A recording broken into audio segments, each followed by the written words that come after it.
Bueno, de nuevo, realizar un saludo a los asistentes y a los ponentes.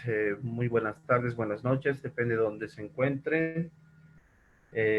Saludar al doctor ingeniero Miguel Ángel Mánica Malcolm.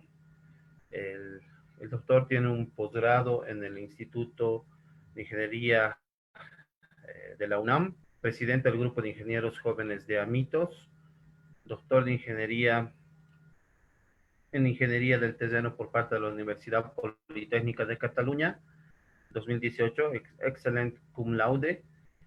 Bueno, presentarle al doctor Miguel Ángel Mánica, que ya se encuentra con nosotros. Un saludo, doctor. No sé si ya está listo para comenzar con la ponencia. Sí, muchísimas gracias por la introducción. No sé si puedo compartir pantalla, sí. Sí, adelante, por favor.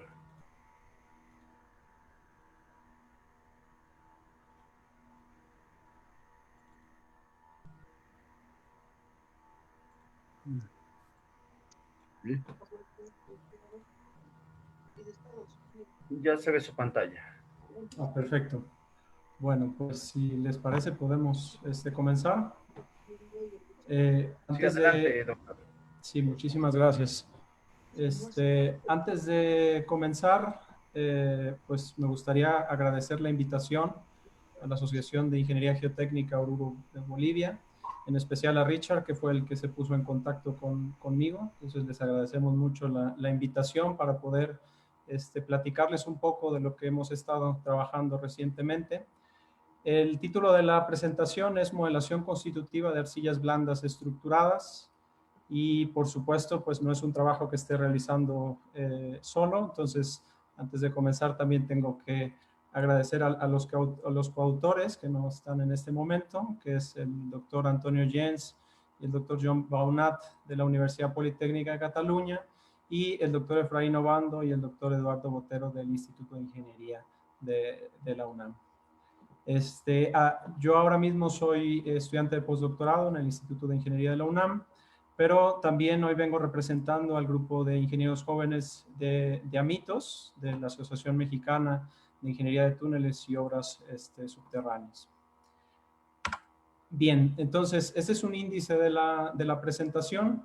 Haré una pequeña introducción del comportamiento y del tipo de materiales que estamos intentando representar.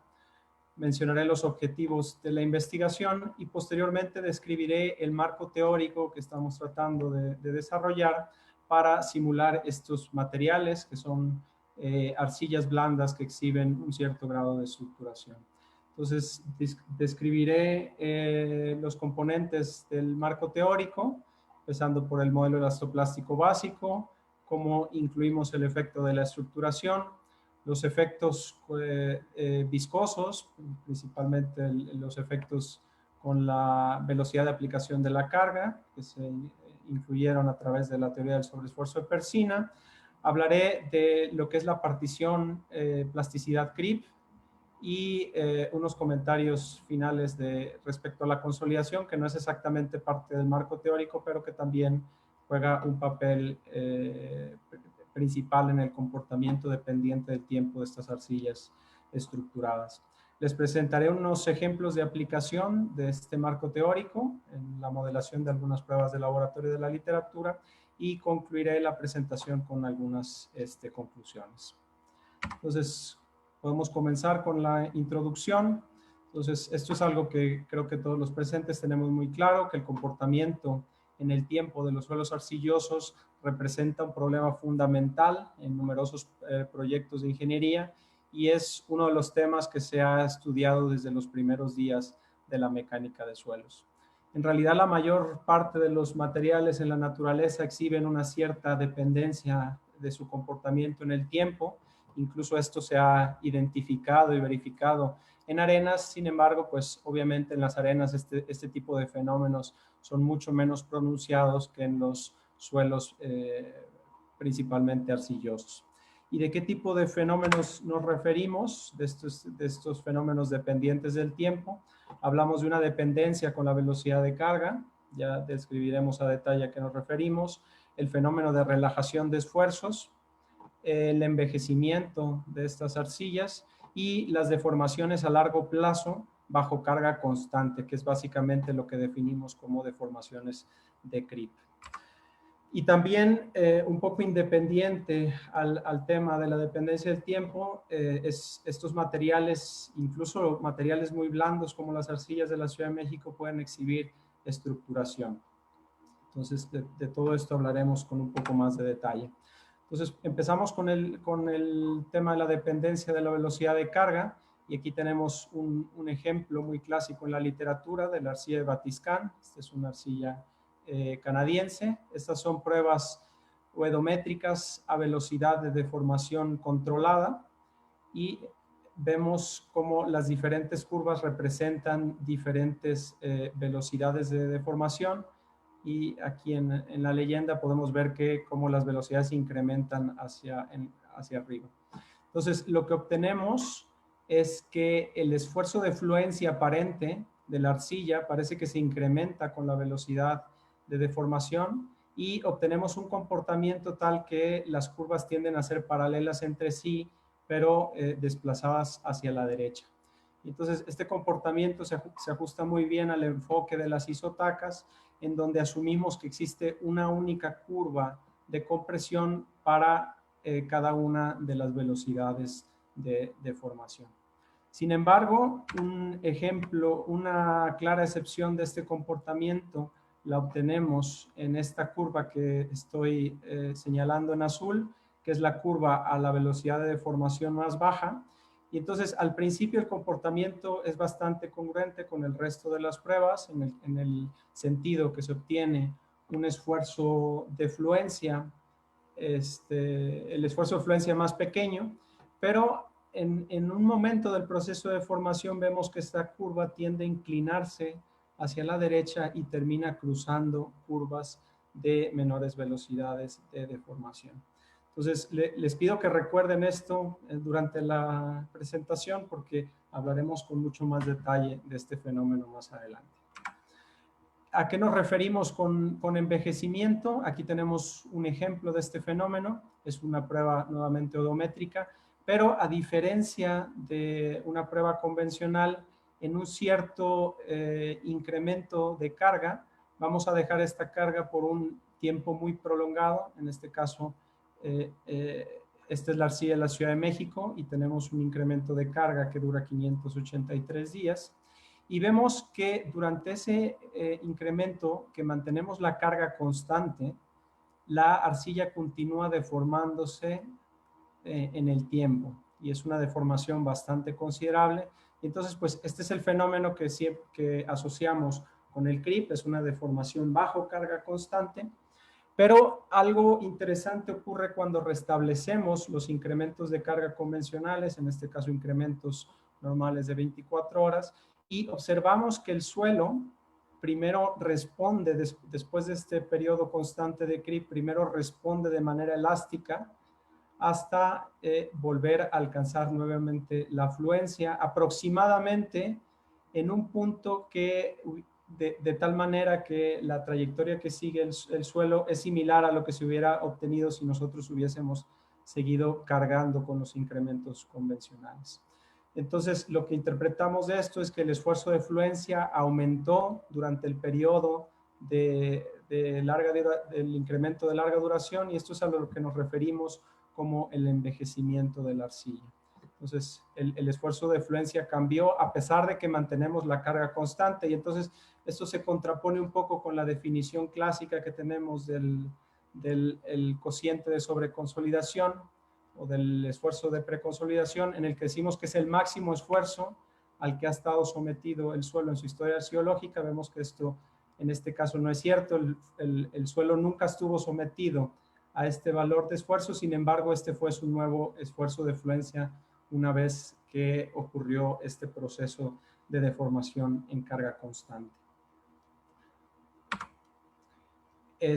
Otro fenómeno que es de cierta manera análogo al envejecimiento que discutimos en la diapositiva anterior se observa cuando mantenemos constantes, en este caso, no los esfuerzos, sino las deformaciones. Entonces aquí tenemos un ejemplo de esto, de nuevo una prueba odométrica a velocidad de deformación controlada. Esta es una arcilla canadiense. Y la cuestión particular de este tipo de pruebas es que nosotros aplicamos la carga a una cierta velocidad de formación, pero en algunas etapas del proceso de carga nosotros detenemos y dejamos constante, en este caso, la deformación. Entonces estamos midiendo los esfuerzos con una celda de carga y vamos a ver, bueno, la carga, y vamos a ver que esta carga o estos esfuerzos disminuyen durante estos periodos en los que dejamos la deformación constante. Entonces, este es el fenómeno que normalmente le llamamos relajación de esfuerzos, y cuando restablecemos nuevamente la carga a la velocidad inicial considerada, vemos que obtenemos un comportamiento similar al que vimos en el caso del envejecimiento, en el sentido de que obtenemos nuevamente una respuesta más o menos elástica hasta alcanzar el punto que hubiera seguido el suelo si hubiera seguido una trayectoria de carga constante a una determinada velocidad de deformación. Otra característica que pueden exhibir los suelos blandos es la estructuración. Entonces aquí nuevamente tenemos ejemplos. Este es para la arcilla de la Ciudad de México. Estas son pruebas edométricas convencionales. Y básicamente lo que nos referimos por estructuración es esa posibilidad que tiene el suelo de existir en estados a la derecha de lo que es el comportamiento intrínseco del material. Entonces aquí si ven los puntos negros y la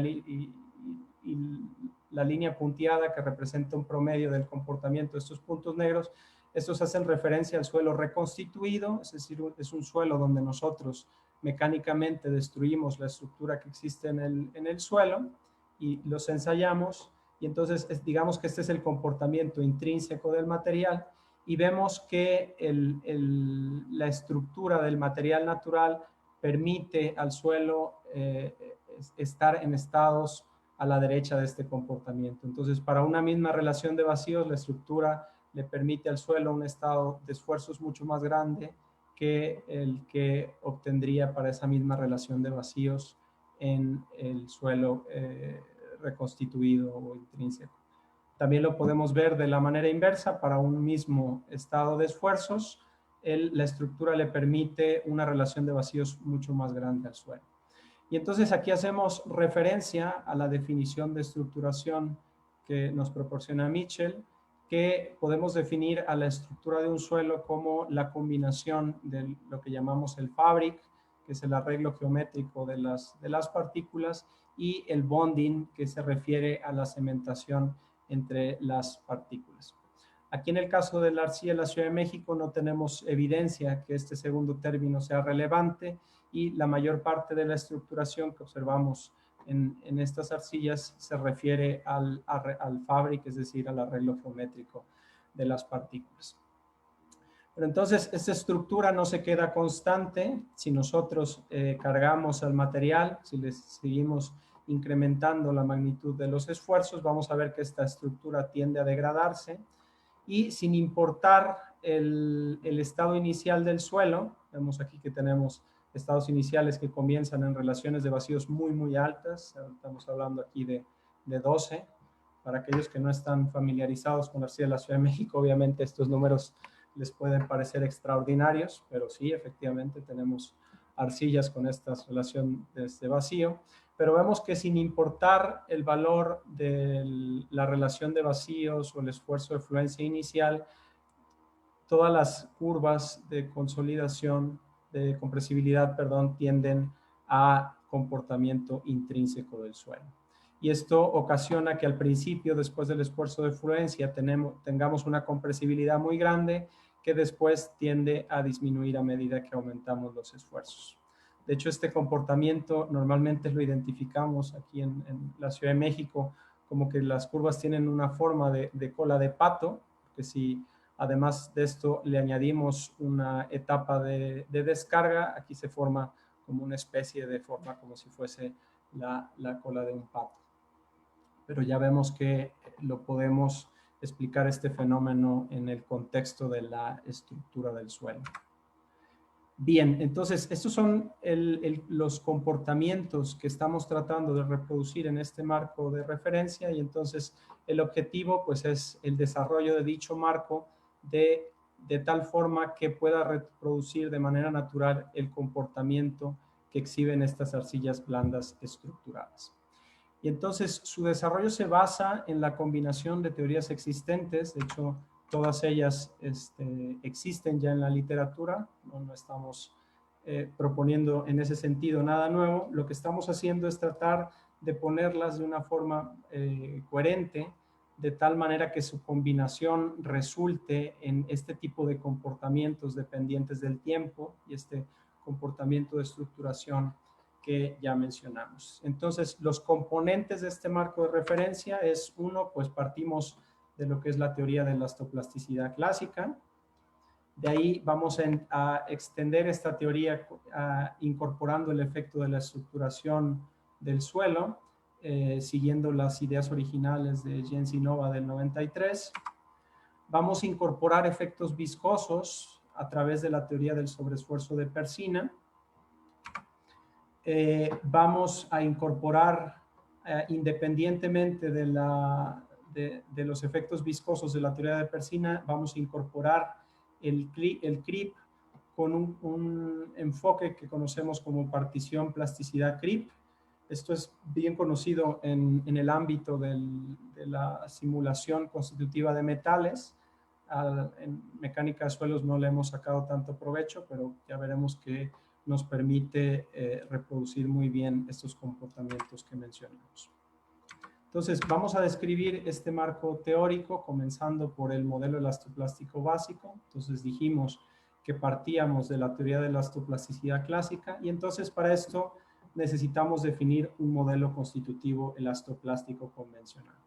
Entonces, aquí vale la pena mencionar que lo que estamos proponiendo es el marco de referencia. Entonces, los componentes de este marco específicos que utilicemos son hasta cierto punto irrelevantes, o sea, podemos utilizar diferentes cosas aquí, pero en este caso lo que tenemos que hacer es definir nuestro modelo elastoplástico. Entonces necesitamos estos componentes básicamente que estoy enlistando aquí. Necesitamos definir cómo va a ser el comportamiento elástico de nuestro modelo.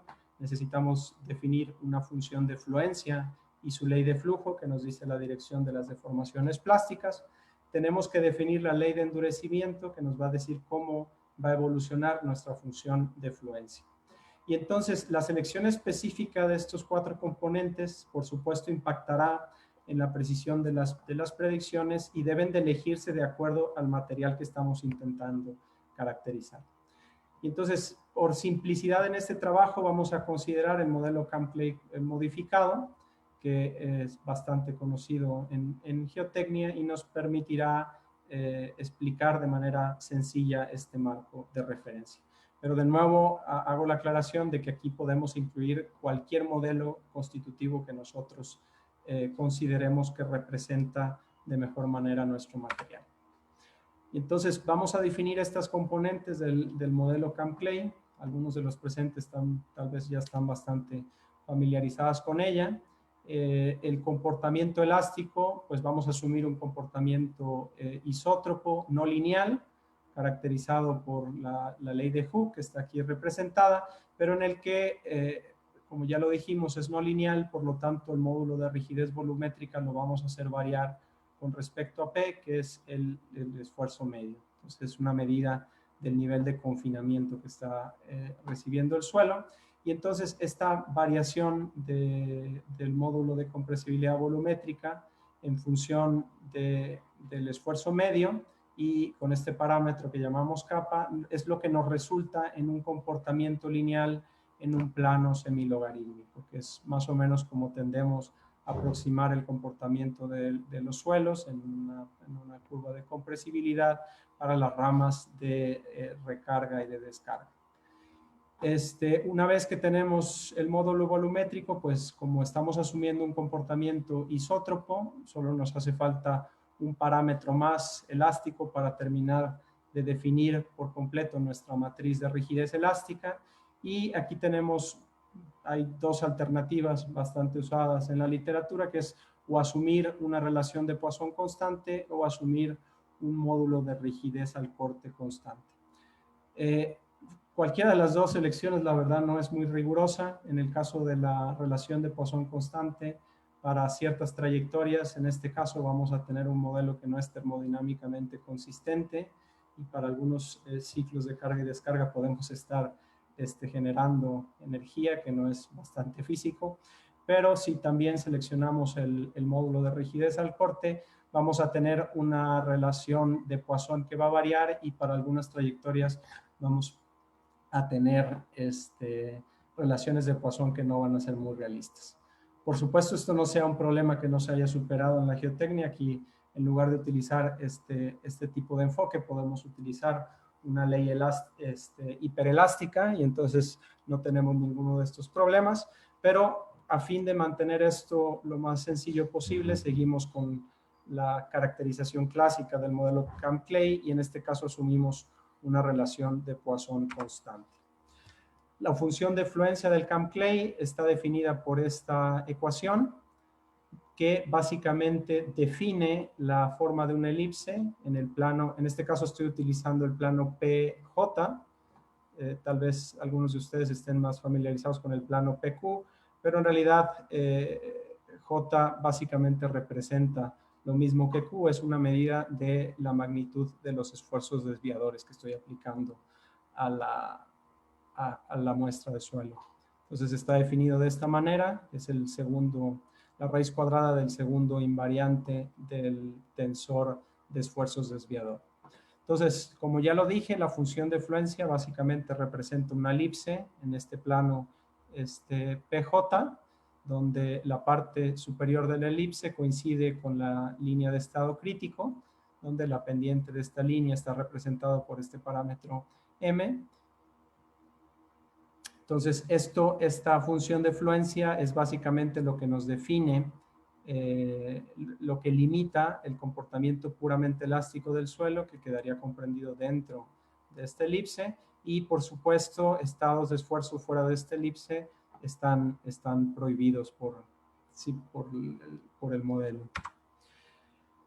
Esto es en el plano PJ. Si nosotros consideramos el plano desviador, que es normal al eje isótropo, al eje P, aquí estamos asumiendo una forma que se ajusta al criterio de Mohr-Coulomb en el plano desviador. Entonces, estas ecuaciones definirían nuestra función de fluencia. También tenemos que definir nuestra ley de flujo, que básicamente es la que nos define la dirección de las deformaciones plásticas. En este caso, la ley de flujo es básicamente la derivada parcial de una función g, que es la que conocemos como el potencial plástico con respecto a los esfuerzos.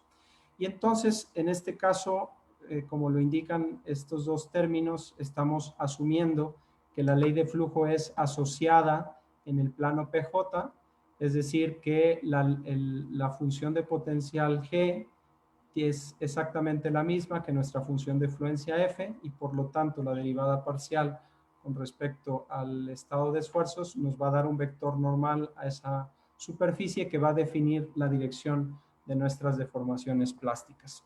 Entonces, los que estén familiarizados con el modelo Kamm-Clay sabrán que es básicamente necesario que asumamos una ley de flujo asociada, al menos en este plano.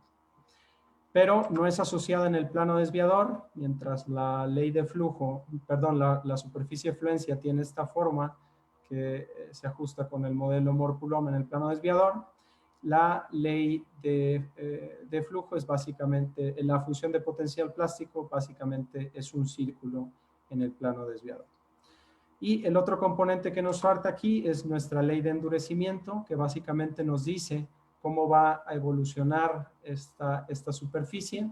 Aquí estamos asumiendo un endurecimiento isótropo, es decir, la superficie solo va a cambiar de tamaño, manteniendo el extremo izquierdo de la elipse en el origen, y va a cambiar en función de este parámetro que le llamamos P sub C, que la variación de este parámetro P sub C va a depender de las deformaciones volumétricas plásticas y esa variación está dada por esta ecuación, que es función de los parámetros lambda y kappa del suelo, que son las pendientes de nuestras curvas en la rama virgen y en la rama de descarga y de recompresión en un plano semilogarítmico con el eje horizontal, el logaritmo del esfuerzo medio, y el eje vertical, la relación de vacíos o el volumen específico, como tenemos aquí. Entonces, esto es lo que nos da ese comportamiento lineal en ese plano semilogarítmico. Bien, entonces esto define básicamente nuestro modelo elastoplástico, que es una versión del Camp-Clay modificado. Ahora vamos a hablar respecto a extender este modelo para tomar en cuenta la estructuración del suelo. Y como ya lo dijimos, utilizamos el enfoque original de Jens y Nova del 93. En esencia, lo que sugiere este enfoque es que la superficie de fluencia de un suelo estructurado debe de agrandarse con respecto a la de un suelo desestructurado. Entonces, aquí tenemos la superficie de fluencia que definimos en la diapositiva anterior, con esta ecuación, y entonces vamos a lograr incorporar el efecto de la estructura, básicamente sustituyendo este parámetro P sub 0 por este P sub 0, por este P0, que está definido de la siguiente manera, donde B es el parámetro que controla el grado de estructuración del suelo. De manera que si este parámetro es igual a 0, básicamente recobramos la función de fluencia original, pero si este parámetro es mayor que 0, entonces vamos a tener una superficie agrandada, el suelo estructurado, y esta zona que está marcada aquí con gris serán los estados de esfuerzos que ahora son posibles debido a la estructuración. Bien, pero entonces, como ya lo dijimos, esta estructura no es constante y se puede degradar ante carga mecánica, y entonces el parámetro de estructuración lo definimos aquí de esta manera, donde B0 es el valor inicial de estructuración del suelo y esta función depende de HP, que básicamente es una medida de las deformaciones plásticas volumétricas del suelo, ¿sí? Esta ecuación, la ecuación de hasta abajo, lo único que dice es que HP va a ser igual a los incrementos de HP va a ser igual a los incrementos de deformación volumétrica, pero no importando el signo, o sea, pueden ser de expansión o pueden ser de compresión. En ambos casos vamos a tener una degradación de la estructura del suelo. Y esta definición de B es básicamente, esta ecuación define la mitad de una función sigmoidal que vemos que se ajusta muy bien a la degradación, al menos estos son datos para la arcilla de la Ciudad de México. Aquí en el eje vertical tenemos el valor de estructuración para un cierto nivel en el proceso de carga, dividido por el valor inicial, por eso en todos los casos partimos de 1, y como vemos, esta es función de la deformación volumétrica plástica, y vemos que esta función sigmoidal o esta media función sigmoidal se ajusta muy bien al comportamiento de estos materiales. Bien, entonces la posición inicial de la superficie de fluencia estará dada por estos valores de PC y B0, es decir, dónde se encuentra nuestra superficie que corresponde al material intrínseco y el nivel de estructuración del suelo. Sin embargo, como ya mencionamos en diapositivas anteriores, vemos que sin importar de dónde partamos, el suelo natural siempre va a intentar tender al comportamiento reconstituido, y entonces el comportamiento intrínseco del suelo, el comportamiento en compresión intrínseco, va a ser constante para un determinado tipo de suelo, y lo podemos definir de esta manera con una relación de vacíos de referencia que vamos a llamar U1 asterisco, y con una pendiente lambda asterisco. Entonces aquí el asterisco básicamente hace referencia al comportamiento intrínseco del suelo. Y entonces, si vemos el tipo de comportamiento que obtendríamos con este marco de referencia, sería algo por el estilo. Y entonces el valor de P sub C va a ser una función del valor de relación de vacíos inicial del suelo y del estado inicial de esfuerzos. Por lo tanto, lo podemos, en función a esta gráfica, lo podemos definir de esta manera, y el valor de B0 va a ser función de este valor PC y de nuestro P sub Y, que sería el esfuerzo de fluencia al suelo. Entonces, estos valores de PC y B0 los podemos definir entonces de esta manera, y estos quedarán como función de la relación de vacíos inicial del suelo, del estado inicial de esfuerzos del suelo y del esfuerzo de fluencia, que son mucho más fáciles de determinar en el laboratorio, en lugar de tratar de definir qué parte de la diferencia con respecto al comportamiento intrínseco corresponde a la estructura y qué parte corresponde a tal vez un poco de sobreconsolidación que pueda tener el suelo. Entonces, lo definimos de esta manera, y estos tres parámetros más la línea de compresión intrínseca, que estaría definido por E1 asterisco y lambda asterisco, me definirían el comportamiento de compresión y de estructuración del suelo. Y simplemente para hacerles notar una situación muy particular, que es esta línea roja que tenemos aquí, que es en donde asumimos que el suelo puede encontrar la fluencia a la izquierda de la línea de compresión intrínseca. En ese caso, si miran la ecuación que tenemos aquí, cuando esto ocurre, Py va a ser menor que P sub C, y por lo tanto B0 va a ser menor que 0.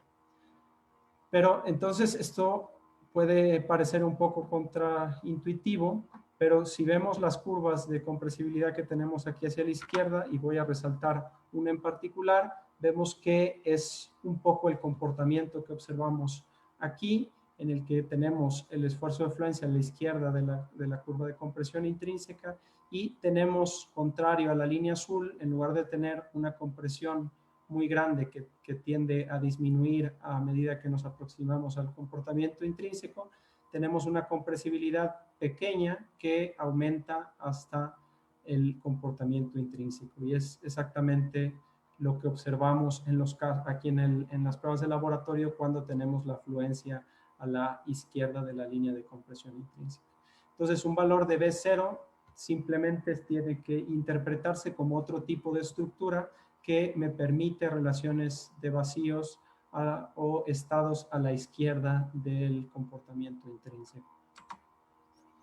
Bien, ahora para incluir efectos viscosos, tal como el incremento del esfuerzo de fluencia aparente al incrementar la velocidad de carga, el modelo se extendió con la teoría del sobreesfuerzo de Persina. Entonces, básicamente esta asume que los incrementos de deformación, en este caso lo tenemos como la tasa de deformación total, la podemos dividir en una componente elástica y en una componente viscoplástica, donde definimos que la componente viscoplástica se calcula de la siguiente manera, donde ya dijimos que esto de la derecha es la ley de flujo de nuestro modelo, que nos da la dirección de las deformaciones plásticas. Eta es un parámetro de viscosidad, y este phi mayúscula es lo que llamamos la función de sobreesfuerzo. Y está entre estos corchetes, que les llamamos los corchetes de Macaulay, que tienen esta definición, tal que solo tomamos la parte positiva de nuestra función de sobreesfuerzo. De manera que si phi es menor que 0, pues entonces la tomamos igual que 0.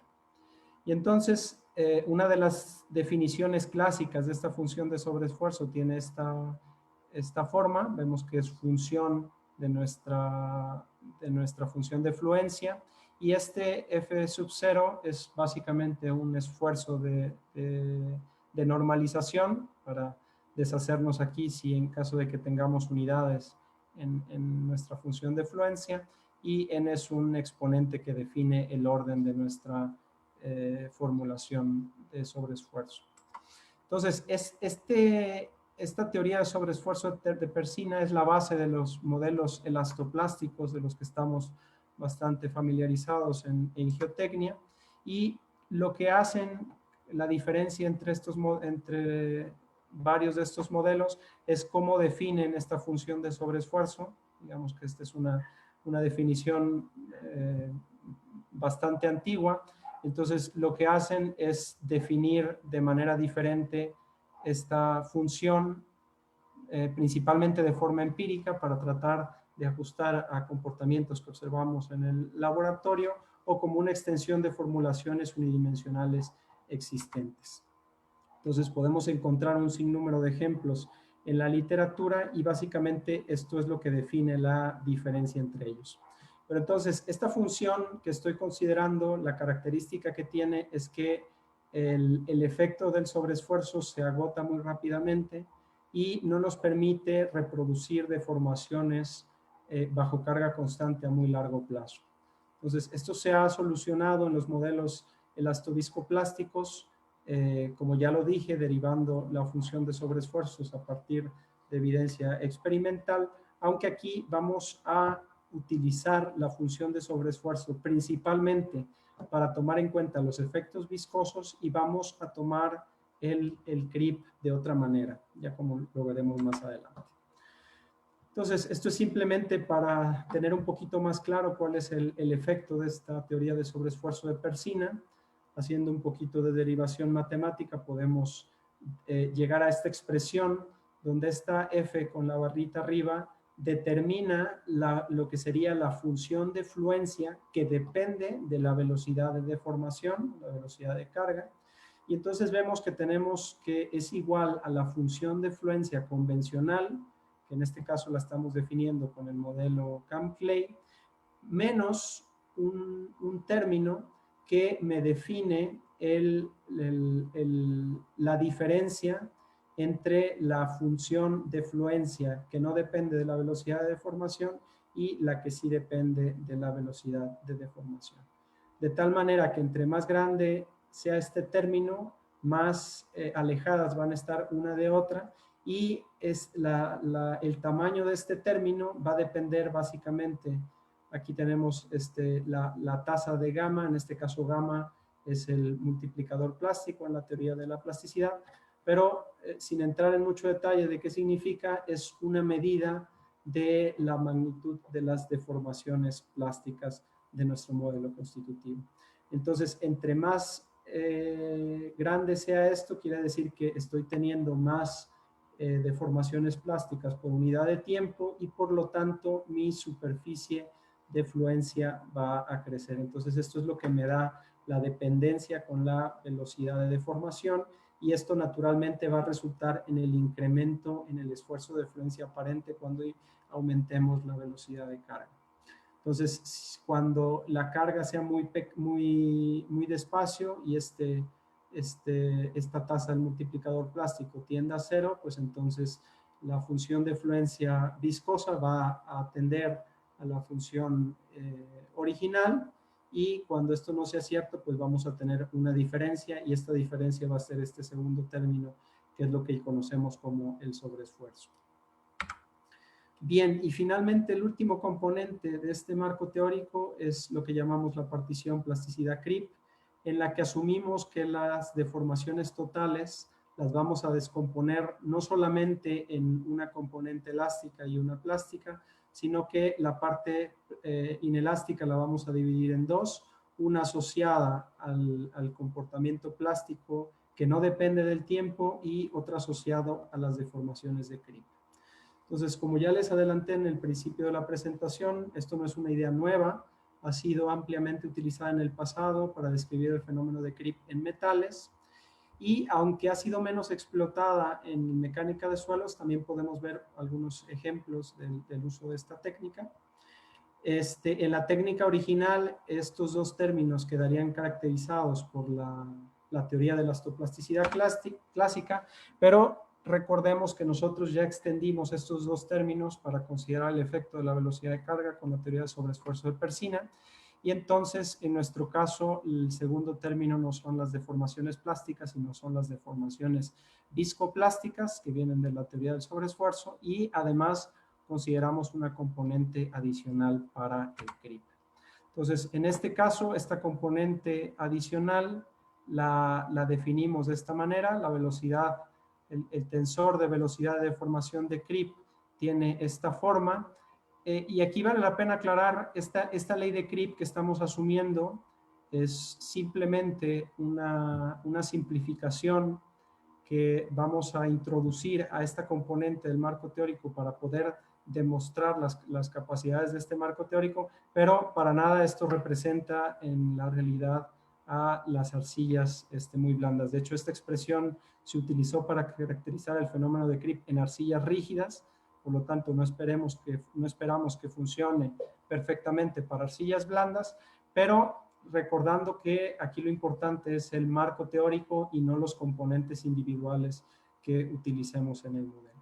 Entonces, básicamente lo que asume esta ley de CRIP es que el CRIP está desactivado siempre y cuando no hayamos alcanzado la afluencia y por lo tanto no tengamos deformaciones plásticas, y una vez que alcanzamos la afluencia, el CRIP está definido por esta expresión, donde gamma básicamente controla la velocidad inicial de deformación, que es proporcional a la magnitud de los esfuerzos desviadores y a la magnitud de los esfuerzos volumétricos, y la proporción entre deformaciones desviadoras y volumétricas las controla este parámetro psi.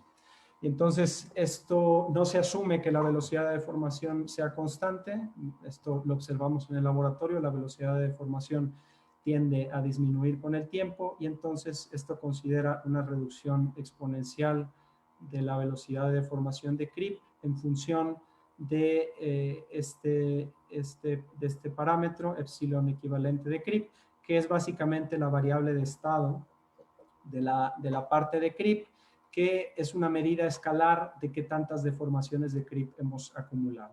Y la tasa con la velocidad que disminuye las velocidades de CRIP está controlada por este parámetro M. Bien. Pero entonces, aunque las deformaciones de CRIP se caracterizan con una componente adicional de deformación, no es independiente y consideramos efectos de endurecimiento acoplado. Este enfoque también parte de la modelación constitutiva en metales, en donde se observa que periodos prolongados bajo carga constante resultan en un incremento en el esfuerzo de fluencia. Esto ya lo identificamos en los suelos, ya dijimos que periodos prolongados de carga efectivamente causan un incremento en el esfuerzo de fluencia, y entonces este acoplamiento se logra a partir de esta ecuación, que básicamente lo que me dice es cómo calculo mis incrementos de P sub C, que se recuerdan, P sub C es la variable de estado del modelo constitutivo, y entonces puede parecer un poco complicada esta expresión, pero en realidad no lo es. Lo que tenemos aquí, si básicamente quitamos el término de la derecha y en lugar de ponerle BP le dejamos solamente P de deformaciones plásticas, esto es la ley de endurecimiento del modelo Camp-Clay, simplemente me dice cómo va a cambiar PC con respecto a la deformación volumétrica plástica y cómo cambia la deformación volumétrica plástica con respecto al tensor completo de deformaciones plásticas. Entonces, esta parte de aquí es simplemente este vector que tenemos aquí, que es 1, 1, 0, 0, 0, que esto viene simplemente de la definición de deformaciones volumétricas, que es la suma de las tres componentes en la diagonal, de las tres componentes normales de deformación. Entonces, esto no tiene absolutamente nada de particular. Y esto de aquí, cómo cambia el valor de PC con respecto a las deformaciones volumétricas, ya dijimos que es nuestra ley de endurecimiento que ya habíamos introducido en algunas diapositivas anteriores. Entonces, la única diferencia es que nosotros estamos asumiendo la teoría de sobreesfuerzo de Persina, entonces estas son deformaciones viscoplásticas, no solo plásticas, y que estamos añadiendo el efecto de las deformaciones de CRIP. Entonces estamos acoplando las deformaciones de CRIP en la definición de mi variable de estado. Y algo importante es que esta parte, la derivada parcial de PC con respecto a las deformaciones volumétricas de CRIP, la asumimos igual que para la primer componente, o sea, tiene la misma ley de endurecimiento del CAM-CLAY. Y entonces vamos a ver las consecuencias que tiene esta ecuación en un ejemplo muy sencillo. Entonces, imagínense que tenemos nuestro modelo CAM-CLAY, en este caso vamos a asumir que no tenemos estructuración y que partimos de un cierto valor de volumen específico y esfuerzo medio, que estaría representado en el plano PJ por este punto, y que tenemos una cierta superficie con un cierto grado de preconsolidación porque mi esfuerzo de fluencia es mayor a mi estado de esfuerzos inicial. Entonces, si cargamos de manera isótropa este material, lo que vamos a obtener es que nos vamos a mover aquí sobre el eje P y vamos a alcanzar a la superficie de fluencia en el punto 2. Por lo tanto, vamos a mostrar un comportamiento elástico del punto 1 al punto 2 con una pendiente capa, que ya dijimos que esto viene de nuestra elasticidad no lineal, que es lo que me da este comportamiento lineal en este plano semilogarítmico. Y entonces vamos a imaginar que toda la prueba la realizamos a una cierta velocidad de deformación constante, y entonces una vez que llegamos al punto 2, lo que vamos a vamos a alcanzar la rama virgen, vamos a empezar a acumular deformaciones plásticas y básicamente vamos a empujar a la superficie de fluencia hasta este punto que llamamos 6. Pero ahora vamos a considerar el caso en el que tenemos esta ley de creep y este endurecimiento acoplado, y vamos a hacer lo mismo que hicimos, primero a una velocidad de deformación considerable que no permite que se desarrollen muchas deformaciones de creep, pero entonces vamos a tener un comportamiento igual, pero vamos a asumir que cuando llegamos al punto 3 vamos a detener la carga y vamos a dejar el suelo bajo carga constante, ¿sí? Y entonces si dejamos el suelo bajo carga constante, recuerden que como ya pasamos el esfuerzo de fluencia, por lo tanto ya acumulamos deformaciones plásticas, entonces ya activamos la ley de creep y el suelo va a empezar a deformarse en función a esta ecuación. Entonces vamos a tener una deformación del suelo bajo carga constante, sin incrementar la carga.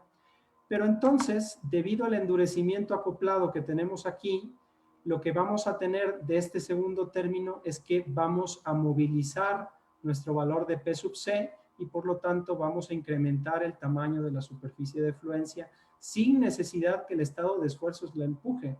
Básicamente está creciendo con el estado de esfuerzos constante. Como el estado de esfuerzos no está empujando a la superficie de fluencia, quiere decir que no estamos generando deformaciones viscoplásticas y este primer término va a ser igual a 0. Pero sí estamos generando deformaciones de creep, por lo tanto sí estamos movilizando nuestra variable de estado y está creciendo la superficie de fluencia con el estado de esfuerzos constante. Y entonces lo que vamos a tener cuando queramos restablecer los incrementos de carga a una cierta velocidad es que ahora vamos a tener un comportamiento elástico porque tenemos que llevar este punto 4 hasta aquí de nuevo, entonces va a ser una trayectoria elástica, pero lo curioso es que como estamos asumiendo esta misma ley de endurecimiento para el término de creep, el punto en donde vamos a recobrar las deformaciones plásticas, en donde vamos a topar nuestra superficie de fluencia, va a corresponder con el mismo que hubiéramos seguido si hubiésemos mantenido la carga a una cierta tasa de carga.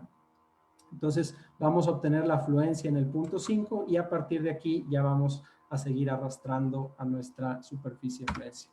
Entonces vemos que este endurecimiento acoplado resulta de forma natural en este fenómeno de envejecimiento de las arcillas que ya discutimos anteriormente, en donde el esfuerzo de fluencia puede aumentar incluso si el estado de esfuerzos permanece constante. Y bueno, la otra parte dependiente del tiempo es, por supuesto, el fenómeno de consolidación. Sin embargo, esto no lo consideramos como una característica intrínseca del comportamiento de la arcilla, sino que es el resultado del acoplamiento de las fases sólidas y líquidas del suelo. Y entonces, como el modelo constitutivo que acabo de describir lo formulamos en términos de esfuerzos efectivos, esta dependencia emerge natural si introducimos al modelo en una formulación acoplada hidromecánica. Entonces, en este caso, el modelo lo implementamos en el código de elemento finito Plaxis, que permite realizar este tipo de análisis acoplados. Y entonces les voy a mostrar algunos ejemplos de aplicación.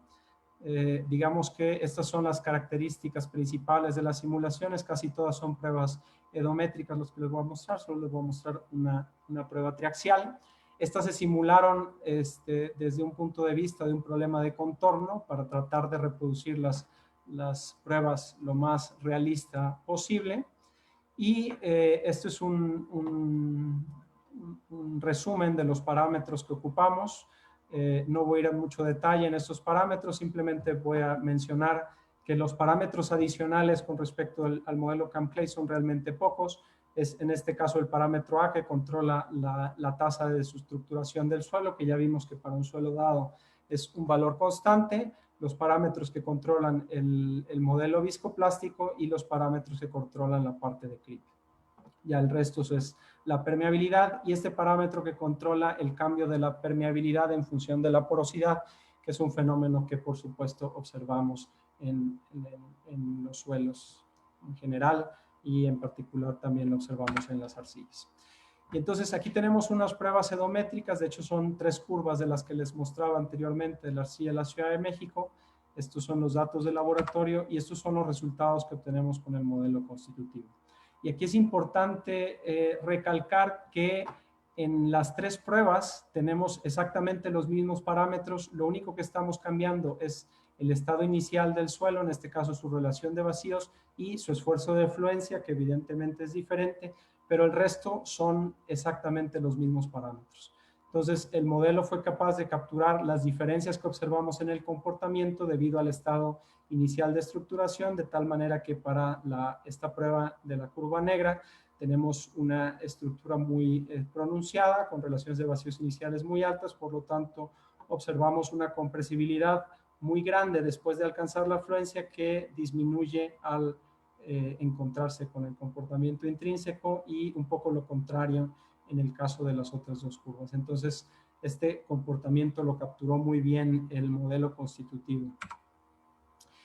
Tenemos esta prueba edométrica en arcilla de Dramen, también con un incremento de larga duración como el que observábamos en diapositivas anteriores. Estos son los resultados del laboratorio al final de cada uno de los incrementos de carga.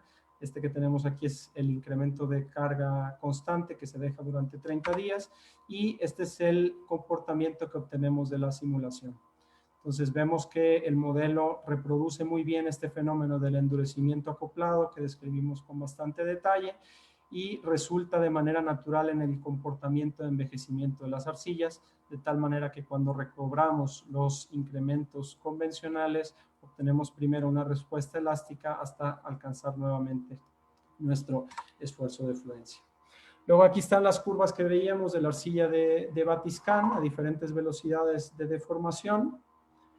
Estos son los datos de laboratorio a la izquierda y esto es lo que obtenemos con el modelo constitutivo.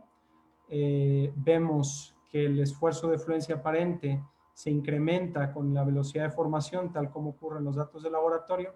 Y algo muy curioso, que de hecho no esperábamos que sucediera, no sé si recuerden que les pedí que tuvieran presente el comportamiento de la curva a una menor velocidad, vemos que el modelo también exhibe este comportamiento, que la curva en un momento empieza a inclinarse hacia la derecha y empieza a cruzar el resto de las curvas. Entonces, esto no era algo que esperásemos, no era un fenómeno en particular que estábamos tratando de reproducir, pero resultó de manera natural en la simulación y por lo tanto tratamos de buscarle a partir de estas simulaciones una explicación de qué era lo que estaba pasando. Solo antes de continuar, creo que ya estoy cerca del tiempo que tenía disponible. No sé si me puedo exceder otros 5 o 10 minutos para terminar la presentación a los organizadores. Creo que ya no hay nadie después de mí, ¿verdad?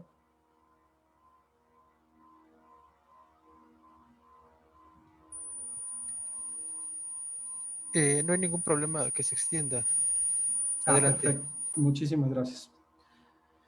Y entonces, como ya lo mencionaba, esto fue un poco una sorpresa, no esperábamos que el modelo también fuese a resultar en este comportamiento y entonces aprovechamos la oportunidad para tratar de explicarlo. Y entonces lo primero que hicimos para tratar de explicarlo fue desactivar el creep. Entonces básicamente el parámetro, no sé si recuerdan, el parámetro gamma que controla la velocidad de formación de creep, si lo hacemos igual a 0, básicamente quitamos completamente la componente de creep y entonces obtenemos un resultado muy congruente, lo que obtendríamos con cualquier modelo EVP, que la curva se mantiene paralela y a la izquierda de las curvas de mayor velocidad.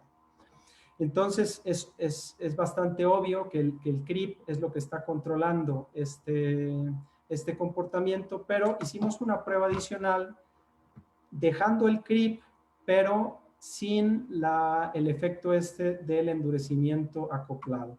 Es decir, la ecuación que les mostré anteriormente, esta ecuación de abajo, básicamente quitamos este segundo término, que es lo que nos da este acoplamiento del creep con el parámetro de estado, y obtenemos este comportamiento que en este caso la curva, en lugar de inclinarse hacia la derecha, se inclina hacia la izquierda. Y entonces, esto es un comportamiento bastante fácil de explicar porque el creep básicamente lo que tiende a hacer es a causar un efecto de relajación. Y entonces esto es como si fuese una prueba de relajación por la velocidad tan baja, pero una prueba de relajación continua. No es precisamente un punto en el que dejemos fija los desplazamientos, sino que los desplazamientos aún existen, pero están ocurriendo a una velocidad muy baja de tal manera que tenemos un efecto de relajación. Y entonces lo que hace que esta curva se incline a la derecha es ese endurecimiento acoplado que ya mencionamos. Y entonces si nos ponemos a pensar en las diapositivas que les mostraba, donde les mostraba el efecto del endurecimiento acoplado, aquí lo que está pasando es que se está generando un efecto de preconsolidación a medida que va progresando la prueba, generada por ese mismo creep. Entonces, el creep está tratando de crecer la superficie de fluencia, pero a su vez el estado de esfuerzos va caminando porque es una prueba a velocidad de formación controlada. Entonces, es como si estuviesen jugando carreritas la superficie de fluencia y el estado de esfuerzos, y entonces eso básicamente lo que hace es que aumenta la componente elástica, porque el estado de esfuerzos tiene que alcanzar a la superficie de fluencia, entonces va a haber un incremento en las deformaciones elásticas, y como las deformaciones elásticas tienen una rigidez mayor, esto hace que la curva se incline hacia la derecha. Y entonces esto nos dice, o pudiésemos pensar de primera impresión, que si nosotros seguimos aumentando la velocidad de creep o disminuyendo la velocidad de deformación, pues vamos a tener más de esas deformaciones de creep y vamos a tender en el límite, cuando hacemos las deformaciones de creep muy grandes, vamos a tender al comportamiento elástico. Y entonces, esta es nuevamente la curva sin creep. Vemos el parámetro gamma mayúscula es igual a 0, y lo que hicimos fue esta misma prueba a la misma velocidad de deformación, pero aumentando progresivamente el parámetro gamma, es decir, haciendo más grandes las deformaciones de creep. Y tal como lo comentamos, cada vez que hacemos el creep más grande, vamos a tener una porción de las deformaciones elásticas más grandes durante la prueba, y por lo tanto la curva se va a inclinar cada vez más a la derecha. Pero entonces este no es un comportamiento que vaya a seguir indefinidamente y vayamos a converger al comportamiento elástico, porque si bien, como lo recuerdan, el creep también está causando un fenómeno de relajación. Y entonces cuando el creep se vuelve lo suficientemente grande que hace que la parte viscoplástica se vuelva irrelevante, entonces empieza a volverse relevante el fenómeno de relajación, y si seguimos aumentando la magnitud de las deformaciones de creep, pues cada vez va a ser más importante este fenómeno de relajación. Entonces, esta inclinación a la derecha de la curva va a ocurrir simplemente para un rango muy particular de velocidades de deformación, dependiendo de la capacidad que tiene el suelo de exhibir deformaciones de creep. Este es otro ejemplo de pruebas a velocidad de deformación controlada, también en arcilla de Batiscan por Leruel en 1985. Y aquí lo que trataba de demostrar es básicamente el enfoque de las isotacas, que sin importar la velocidad de deformación que apliquemos, obtenemos una única curva para cada velocidad. Y entonces lo que hizo fue alternar diferentes velocidades de deformación en dos pruebas diferentes, tratando que para los mismos niveles de deformación las curvas tuviesen diferentes velocidades, y vemos que en las dos curvas tenemos una única curva de compresibilidad para una determinada velocidad de deformación. Entonces, estos son los datos del laboratorio y esto es lo que obtenemos con el modelo constitutivo. Vemos que el modelo reproduce de manera muy adecuada el comportamiento de estas pruebas y por lo tanto se ajusta al concepto de las isotacas, y esto emerge de forma natural a partir de la teoría del sobreesfuerzo de Persina que ya discutimos. Y por último, esta es una prueba triaxial, es una prueba triaxial no drenada en depósitos marinos de Hong Kong. Aquí vemos que esta es una prueba bastante complicada, tiene una cierta velocidad de deformación, luego tiene etapas, en este caso tiene una etapa de descarga y de recarga, también tiene una etapa de relajación en donde se deja la deformación constante durante 42 horas en este caso, luego se restablece la carga a una velocidad de deformación 10 veces menor que la inicial, otra etapa de relajación y luego otro restablecimiento de la carga, otra vez con una velocidad 10 veces menor que la anterior y finalmente una etapa final de relajación. Y entonces, estos son los resultados que obtenemos con el modelo. Vemos que el modelo reproduce de forma bastante adecuada este comportamiento bastante complejo, reproduce muy bien los valores máximos del esfuerzo desviador alcanzados para cada una de las tres velocidades de deformación y reproduce muy bien la caída de los esfuerzos en las etapas de relajación. Y aquí solamente para hacer un poco más ilustrativo el efecto de la viscosidad y de creep, hicimos una simulación adicional que es idéntica a la que les muestro aquí en rojo, pero sin el creep, nuevamente desactivando la componente de creep. Y entonces vemos que a pesar de que no hay creep, también tenemos un poco de relajación, y esto debido al fenómeno viscoso de la teoría de sobreesfuerzo. Son deformaciones plásticas que no alcanzaron a ocurrir, que quedaron retrasadas por el efecto del incremento en la superficie de fluencia por la velocidad de deformación, y que una vez que detenemos la deformación, estas deformaciones plásticas pueden ocurrir, y en este caso al tener la deformación fija, lo que ocurre es que se relaja. En lugar de ocurrir estas deformaciones, lo que ocurre es que se relaja el esfuerzo. Pero entonces vemos que el fenómeno de relajación completo es una combinación de estas dos componentes dependientes del tiempo, tanto del fenómeno viscoso por la teoría de sobreesfuerzo, tanto como la componente adicional de creep. Y bien, con eso concluyo la presentación. Solo unas conclusiones finales. En este trabajo se propone un marco teórico a partir de la combinación de desarrollos existentes para la simulación del comportamiento dependiente del tiempo de arcillas blandas estructuradas. La principal característica es la descomposición de la deformación asumida, en la que consideramos una componente adicional para el creep, para caracterizar las deformaciones a largo plazo bajo carga constante. Se derivó un modelo constitutivo específico basado en este marco teórico que se aplicó a la simulación de algunas pruebas de laboratorio de la literatura.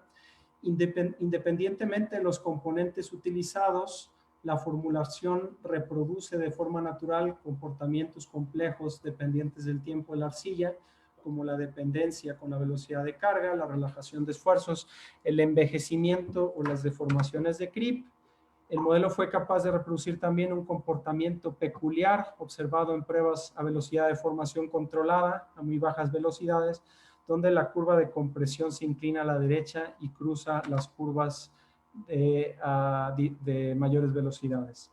El modelo proporciona una explicación satisfactoria del fenómeno, así como los factores que influyen en el rango de velocidades en el que se puede presentar.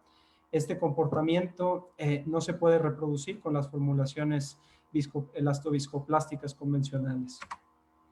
Y finalmente, debido al enfoque modular del marco teórico que proponemos, en la que cada componente se puede definir de manera más o menos independiente, representa una alternativa bastante atractiva para extender modelos no viscosos existentes para incorporar la dependencia con el tiempo y el efecto de la estructuración. Ya para terminar este trabajo que les acabo de describir muy rápidamente, pueden verlo con un poco más de detalle en esta publicación. Si no tienen acceso a la publicación y les interesa acceder al trabajo, me lo pueden solicitar en mi perfil de ResearchGate o directamente con un correo electrónico. Y finalmente, como les mencionaba, también vengo representando al grupo de ingenieros jóvenes de AMITOS, de la Asociación Mexicana de Ingeniería de Túneles y Obras Subterráneas, y les hago una cordial invitación a los asistentes menores de 36 años interesados en los túneles y obras subterráneas para que participen en nuestro grupo, porque tenemos iniciativas muy interesantes. Y pues es todo. Muchísimas gracias por la atención. Una disculpa por excederme un poquito del tiempo, pero bueno, no tenía nadie más después de esto, entonces no me siento tan mal por eso. Bueno, no sé si alguien tenga alguna pregunta. Bueno, muchas gracias, doctor Miguel Ángel Mánica. Sí hay algunas preguntas en el chat. Voy a dar lectura. Sí. De Giovanni. De Giovanni Toro, muy importante la tema. De Giovanni Toro. Claro. Por favor, alguien está con su estado mental, ¿no? Alguien está con su micrófono encendido. Ya, gracias. De Giovanni Toro pregunta y dice lo siguiente: muy importante la temática de comportamiento de las arcillas en el emplazamiento de estructuras en general. Bueno, es una apreciación más que todo. Después Natalia Paza dice: excelente presentación. Miguel, un abrazo. Después Rodrigo Rivera pregunta: quería saber cómo podríamos implementar el modelo constitutivo en algún programa de modelación numérica comercial. Bueno, de hecho esto está implementado en el Plaxis, que yo creo que es uno de los programas de elemento finito más utilizados en la práctica profesional. La manera de utilizarlo es simplemente nosotros generamos un archivo DLL, una librería dinámica, que el Plaxis permite ponerlo directamente en una carpeta de instalación del programa y se puede utilizar el modelo. No lo tenemos colgado por el momento en ningún lado. Si les interesa utilizarlo, se pueden poner en contacto con nosotros para que les pasemos ese archivo. En algún momento sí lo haremos disponible, lo que pasa es que aún necesita algunas mejoras, pero de todas maneras, si en este momento les interesa empezar a jugar con él, nosotros les podemos proporcionar el archivo para utilizarlo en Plaxis. Ahora mismo solamente lo tenemos disponible para Plaxis. Pero sí, mándenos un correo y les podemos proporcionar el archivo. Bueno, gracias. Tenemos otra pregunta de Ariel Bustamante. Dice: buenas noches, doctor. ¿El modelo constitutivo ha sido validado para arcillas con anisotropía? No, aquí dejamos totalmente fuera el tema de la anisotropía, que por supuesto es también muy relevante. El modelo no lo descarta porque en realidad lo que nos interesa o el objetivo de la presentación y de este trabajo no es el modelo tal cual que utilizamos para simular esas pruebas, sino el marco de referencia. Entonces, la anisotropía se puede incluir de manera muy sencilla por ejemplo, en el modelo constitutivo básico que uno define en el marco. Nosotros, por simplicidad, en este caso, utilizamos el CAMP-CLAY modificado, que es un modelo isótropo, Pero en esa componente uno puede introducir un modelo anisótropo si nos interesa y si nuestro material, el que estamos intentando reproducir, exhibe una anisotropía considerable, ahí es donde nosotros podemos introducir la anisotropía. Bueno, muchas gracias, doctor. Tenemos otra pregunta de Natalia Paza. Pregunta, ¿el modelo extendido que presenta solo es aplicable a la arcilla del Valle de México? No, en realidad el marco de referencia se puede utilizar para cualquier arcilla blanda que exhiba este tipo de comportamientos que mencionamos, o sea, que exhiba estructuración, que exhiba dependencia de la velocidad de carga, que exhiba relajación de esfuerzos, envejecimiento, o sea, prácticamente todos los materiales arcillosos exhiben estos fenómenos, entonces el marco de referencia es bastante genérico y se puede utilizar para cualquier material arcilloso. Lo que sí es importante es que los componentes de este marco de referencia se seleccionen para el material específico, porque pues por ejemplo la ley de Crip a lo mejor va a variar de un material a otro, la superficie de fluencia, nuestro potencial plástico, pero el marco sí es de aplicación general. Ya los componentes que utilicemos es a los que tenemos que tener cuidado que representen el material que estamos tratando de caracterizar. Bueno, doctor, muchas gracias por su tiempo, muchas gracias por su explicación, por su disertación. Tenemos una pregunta más que acaba de llegar. Sí, adelante. Ariel Bustamante pregunta, según el profesor Santamarina, los suelos arcillosos son también materiales granulares. ¿Está de acuerdo? Totalmente. Yo creo que eso es algo que si por ahí hay algún asistente, los que también estén en la clase que estoy dando con el doctor Obando, eso es algo que tratamos de reforzar en los alumnos, que efectivamente las arcillas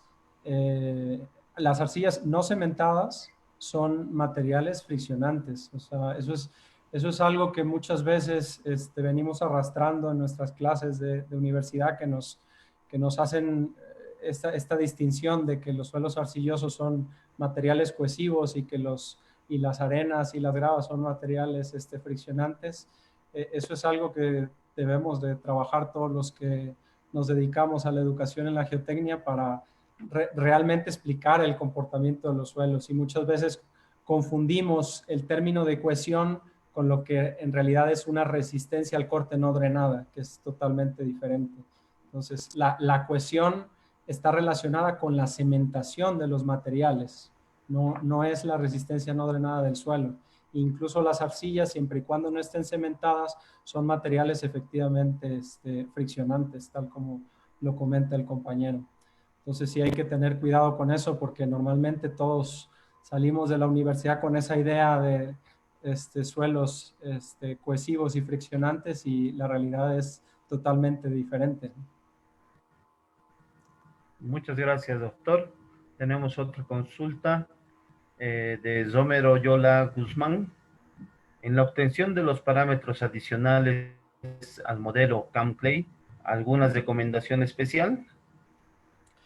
Bueno, sí, no en particular de los parámetros que estoy mostrando, porque recuerden que las componentes que seleccionamos son hasta cierto punto arbitrarias, no estamos tratando de ser muy específicos, usamos el CAM-CLAY a pesar de todas las limitaciones que puede tener el CAM-CLAY.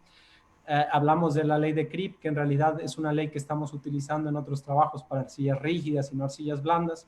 Entonces, ahí hay cosas que hay que mejorar, y dependiendo de esas leyes, los parámetros van a ser diferentes.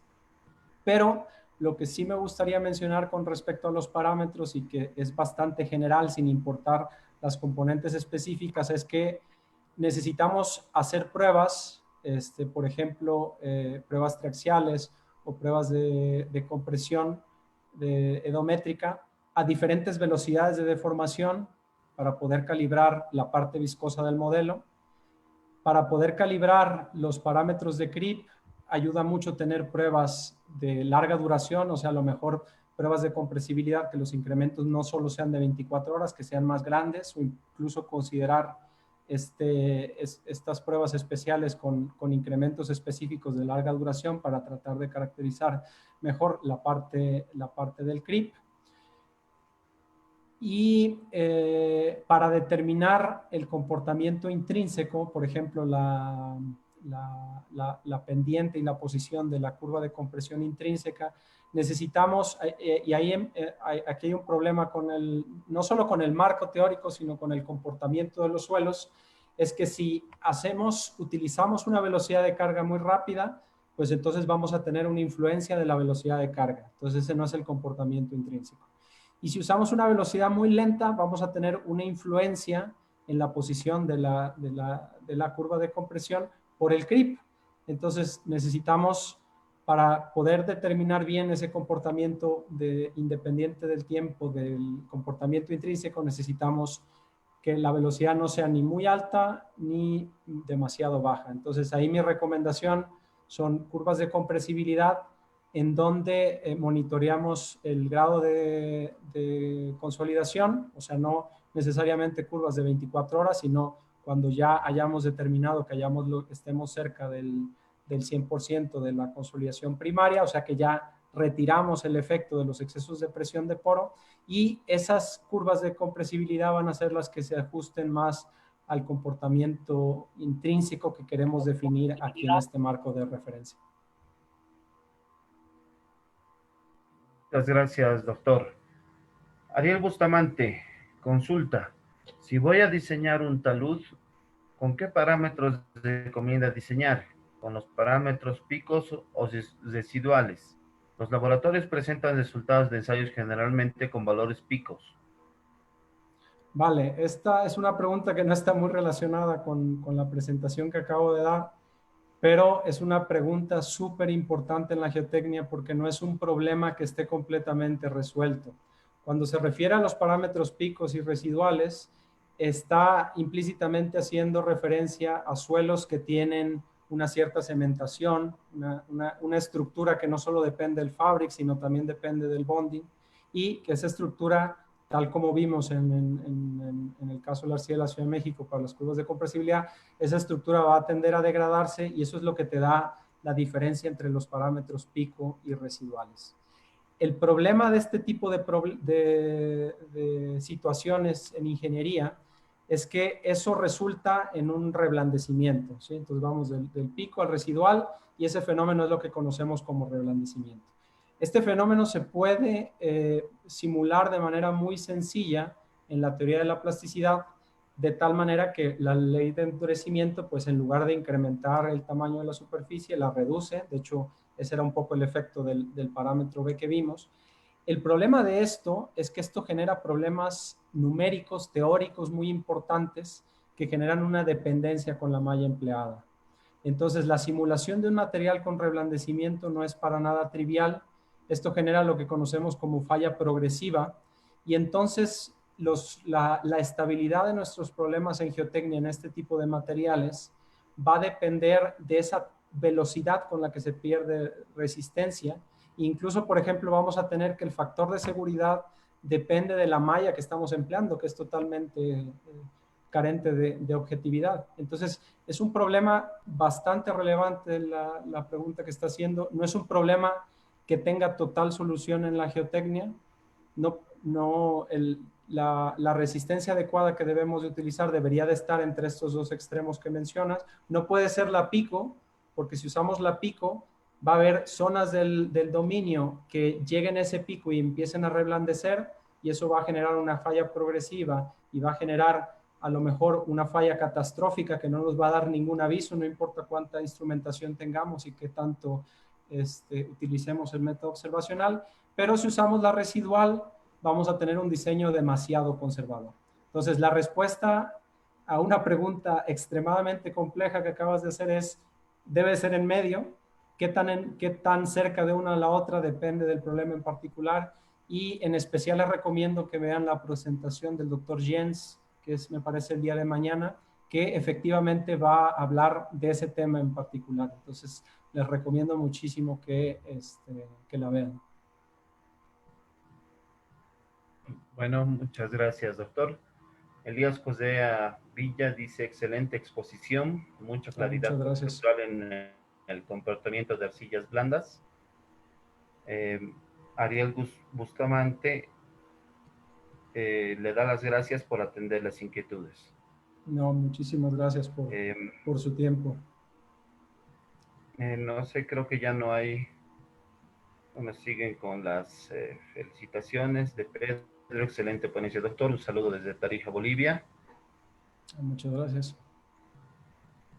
Bueno, creo que no hay más consultas. Voy a ceder la palabra al ingeniero Richard Josepia, presidente de la Asociación de Ingeniería Geotécnica de Oruro, Bolivia. Gracias, estimado ingeniero Sergey. Doctor Miguel Mánica, realmente muchas gracias por haber aceptado ser parte de este primer simposio internacional de ingeniería geotécnica de la ciudad de Oruro. Y pues, bueno, independientemente de eso, Miguel, realmente es doble satisfacción. Bueno, te pido por favor que lleves los saludos de mi parte al Instituto de Ingeniería de la UNAM, saludar a los amigos allá en México. Te pido de favor extender mis saludos a todos los amigos del Instituto de Ingeniería. Gracias, Miguel, realmente por la excelente presentación. Y pues, a nombre de la Asociación de Ingeniería Geotécnica de Oruro, muchas gracias.